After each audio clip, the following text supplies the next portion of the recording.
रुद्र संहिता द्वितीय खंड ऋषिगणों की वार्ता पहला अध्याय। ऋषिगण सूत जी से बोले, अपने विद्येश्वर संहिता का उपाख्यान भली भांति सुनाया। अब आप शिव जी का प्राकट्य, उमा की उत्पत्ति, शिव उमा विवाह, ग्रस्त धर्म एवं अन्य शिव चरित्र बताने की कृपा करें। सूत जी बोले, हे ऋषियों, आप सब परम धन्य हैं जो शिव चरित्र सुनना चाह रहे हैं। शिव चरित्र जगत को पावन करने वाली गंगा जी के समान पवित्र है।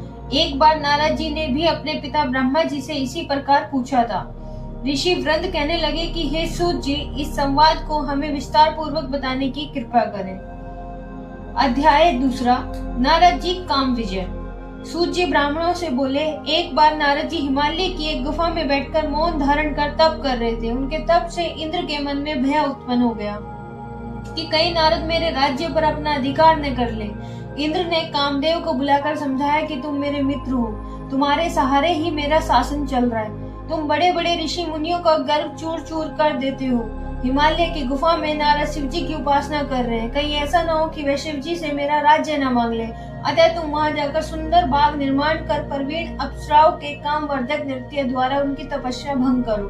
कामदेव ने हिमालय की घाटी में पहुंचकर अप्सराओं से कामवर्धक नृत्य कराया, परंतु वे नारद जी की तपस्या को भंग करने में असमर्थ रही, क्योंकि कामदेव को भस्म करने वाला शिव जी का यही स्थान था। रति के विलाप करने पर शिव जी ने उसे वरदान दिया कि कामदेव कुछ समय बाद फिर जीवित हो जाएगा, परंतु इस स्थान पर जहाँ तक यह भस्म होता दिखाई दे रहा है, वहां तक इसकी माया एवं काम बाणों का प्रभाव नहीं होगा। इसी कारण इसी स्थान से लज्जित होकर कामदेव को इंद्र के पास लौटना पड़ा। यह सब शिव जी की माया का फल था। बहुत समय पश्चात नारद जी तपस्या से जागे, तब उन्होंने अपने द्वारा कामदेव पर विजय का ध्यान आया। इससे उनके मन में अभिमान जागृत हो गया। नारद अपनी इस विजय को बताने भगवान शिव के पास कैलाश पर्वत पर गए। नारद जी ने शिव जी को प्रणाम किया और गर्व में भरकर कामदेव पर अपनी विजय का समाचार उन्हें सुनाया। शिव जी ने नारद की प्रशंसा की और बोले, हे नारद, तुम धन्य हो, परंतु इस प्रसंग को अन्य देवी देवताओं से मत कहना, विशेषकर विष्णु जी को मत बताना, परंतु शिव जी की माया को कौन टाल सकता है। नारद जी ने ब्रह्मलोक में जाकर ब्रह्मा जी से सब बात बता दी। ब्रह्मा जी ने शिव जी का ध्यान कर सब बात जान ली कि भगवान शिव ने नारद से यह प्रसंग किसी को न बताने को कहा था। नारद जी का अभिमान बढ़ने लगा। यह सब शिव जी की ही लीला का फल था। नारद जी कथा सुनाने विष्णु लोक में पहुंच गए। विष्णु जी ने नारद को आते देखकर आसन से उठकर उन्हें प्रणाम किया और प्रेम से पूछने लगे, आपका आगमन कहाँ से हो रहा है। विष्णु जी की बात सुनकर नारद जी ने गर्व से अपनी कामदेव पर विजय की संपूर्ण कथा कह सुनाई। विष्णु जी ने नारद से कहा, हे मुनि, काम तो भक्तिहीन व्यक्तियों को सताता है। आप तो ब्रह्मचारी, तपस्वी और ज्ञानी एवं वैरागी, आपको यह विकारी काम कैसे सता सकता है। विष्णु जी के बात सुनकर नारद जी गर्व में भरकर बोले, यह सब आपकी कृपा है। कामदेव की क्या औकात है जो मेरा कुछ बिगाड़ सके। इतना कहकर नारद जी विष्णु लोक से चल दिए। अध्याय तीसरा, नारद का अभिमान भंग। नारद जी के चले जाने पर भगवान विष्णु ने अपनी अद्भुत माया रची। नारद जी के रास्ते में एक नगर का निर्माण कराया। उसके राजा का नाम शील निधि रखा। उसकी एक सुंदर गुणशील पुत्री थी। उस दिन उस कन्या का स्वयंवर हो रहा था। उसमें अनेक प्रदेशों के राजा व राजकुमार आए हुए थे। नारद जी नगर की शोभा को देखकर मोहित हो गए। नारद जी भी उस सभा में पहुंचे। राजा ने उठकर उनका स्वागत किया, उनकी पूजा की। राजा ने अपनी कन्या को बुलाकर उनके चरणों में उपस्थित किया। राजा ने नारद जी से पूछा, महाराज, आप तो त्रिकालक ज्योतिषी हैं, इसको कैसा वर मिलेगा। नारद जी उसके सौंदर्य को देखकर उस पर मोहित हो गए। बोले, राजन, तुम्हारी कन्या तो साक्षात भगवती लक्ष्मी स्वरूपा है। इसको त्रिलोकी का स्वामी शिव जी के समान वीर यशस्वी पति प्राप्त होगा। इतना कहकर नारद जी वहां से चल दिए। उनके हृदय में विकार पैदा हुआ कि यह कन्या मुझे मिलनी चाहिए, परंतु राजाओं के सामने यह मुझे स्वीकार नहीं करेगी, क्योंकि सब स्त्रियां रूपवान पति चाहती हैं। इस कारण मैं भगवान विष्णु का रूप धरकर सभा में जाऊं तो काम बन सकता है। ऐसा सोचकर नारद जी भगवान विष्णु के पास पुणे गए। उन्होंने भगवान विष्णु को नमस्कार करके शील निधि कन्या के बारे में बताया। मैं उसे पाने की इच्छा से आपके पास आया हूँ, आप मुझे अपना रूप प्रदान करने की कृपया करें। भगवान विष्णु ने कहा, हे नारद, आप वहाँ पहुँचे, मैं तुम्हारा हित करूंगा।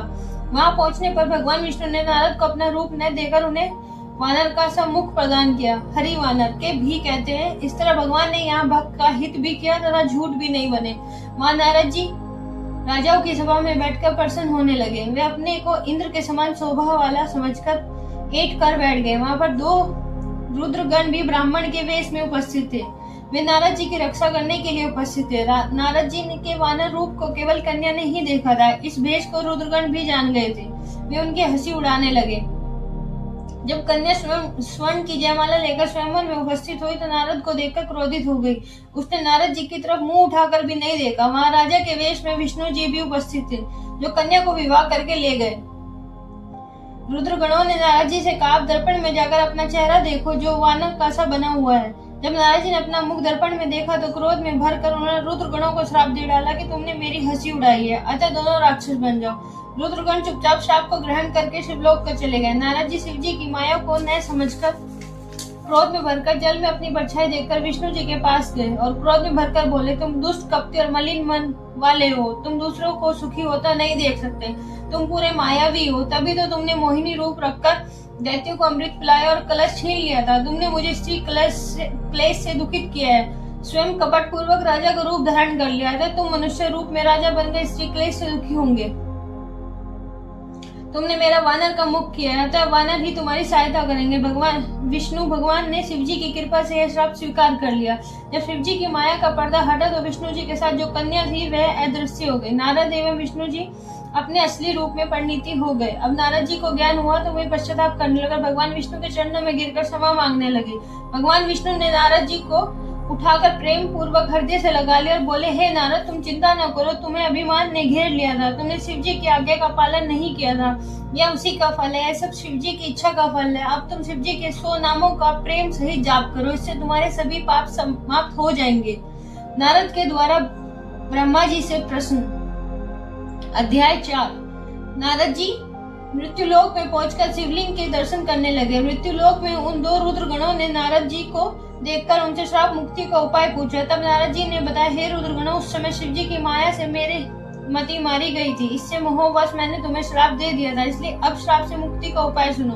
तुम दोनों मुनि के वीर्य से राक्षसी कुल में जन्म लोगे। तुम प्रतापवान और वैभवशाली बनोगे। तुम सदा शिव जी के भक्त बने रहना। कई वर्षों के पश्चात भगवान श्री राम का अवतार होगा। तुम उनके हाथों मारे जाओगे। तब तुम्हारा उद्धार हो जाएगा। मृत्युलोक में नारद जी शिव तीर्थों का भ्रमण करने के पश्चात ब्रह्मलोक में गए। वहां पर ब्रह्मा जी को प्रणाम कर विष्णु स्वरूप को समझकर शिव जी की कृपा और प्रसन्नता के विषय में उनसे पूछा। ब्रह्मा जी बोले, हे पुत्र, तुमने बहुत ही लोक कल्याणकारी प्रश्न पूछा है। महाप्रलय के समय समस्त स्थावर जंगम नष्ट हो गए थे। सूर्य, चंद्रमा, ग्रह, तारे, वायु, पृथ्वी, जल सब नष्ट हो चुका था। केवल आकाश ही शेष बचा था। सत असत कुछ भी नहीं बचा था। उस समय केवल अनंत स्वरूप परमानंद सदाशिव ही व्याप्त थे। इसी को पंडित लोग अर्वाचीन तथा प्राचीन ईश्वर की मूर्ति कहते हैं। उसने अपने शरीर से कभी नष्ट न होने वाली शक्ति प्रकट की, वही शक्ति जननी कहलाई। शिव जी ने उस पराशक्ति के साथ शिवलोक क्षेत्र की रचना की, जो काशी के नाम से जाना जाता है। यह क्षेत्र सर्वोपरि और मोक्ष प्रदान करने वाला है। प्रलय काल में भी यह क्षेत्र शिव पार्वती से रहित नहीं रहता। इसी कारण इस क्षेत्र को अभिमुक्ति कहते हैं। शिव ने धनुष धारण कर यहाँ एक आनंद कानन बनाया था। उसमें शिव पार्वती ने रमण करते हुए दूसरे पुरुषों के निर्माण की इच्छा व्यक्त की और सोचा कि उसे काशी का भार सौंपकर काशी में शांति से शयन करेंगे। यह निश्चय कर दक्षिण भाग के 10वें अंश से सुधा रूप आसव का श्राव किया, जिससे त्रिलोकी में एक अन्य पुरुष का आविर्भाव हुआ। शिव जी ने उस पुरुष का नाम विष्णु रखा। शिव जी ने विष्णु को सर्व साधन प्राप्त करने के लिए तप करने को कहा।